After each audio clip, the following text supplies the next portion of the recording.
Après Nestlé et Lactalis, c'est le géant Danone qui a décidé de retirer de l'eau de lait infantile. Un retrait par précaution, précise le groupe agroalimentaire. Mais ces rappels sont évidemment très angoissants pour les parents de nourrissons. C'est la mort de 2 bébés qui a provoqué une enquête. Aucun lien n'est encore établi, mais les premières analyses avaient montré des traces de toxines dans les lots incriminés. Explication Delphine Sidbon, Anaïs Lebranchu et Pierre Jagline. C'est un nouveau réflexe dont cette mère de famille se serait bien passée. Tous les jours, se connecter au site Rappel Conso pour vérifier que le lait qu'elle donne à son bébé de 5 semaines est sans danger.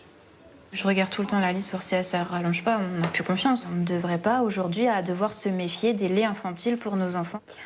Une récente épreuve l'a échaudée. Il y a quelques jours, son bébé a souffert de vomissements et de diarrhées intenses.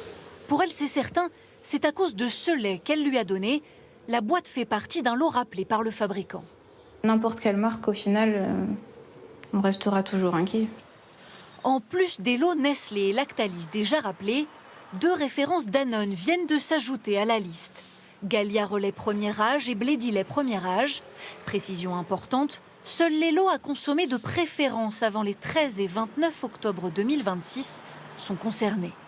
En principe, aucun de ces lots n'est encore en vente. Dans ce supermarché cet après-midi, le rayon est vide, à l'emplacement des produits retirés. Et dans cette pharmacie, les boîtes vendues ne font pas partie des lots visés.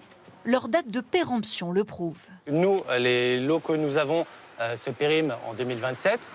Comment expliquer ces rappels en série? En cause, un ingrédient très courant dans le lait infantile, une huile nutritive achetée par la majorité des fabricants dans le monde à une seule et même usine en Chine. Problème, cette huile aurait été contaminée au céréulide, une toxine. Cette pédiatre rappelle le principal symptôme à surveiller, des vomissements répétés sur 24 heures. Si l'enfant a consommé le lait, une fois après la consommation, il a vomi, deuxième fois, troisième fois, là, au bout du 3e vomissement, il faut amener soit chez son pédiatre, soit aux urgences pédiatriques. Le risque pour le bébé est une déshydratation, mais prise en charge rapidement, cela se soigne efficacement.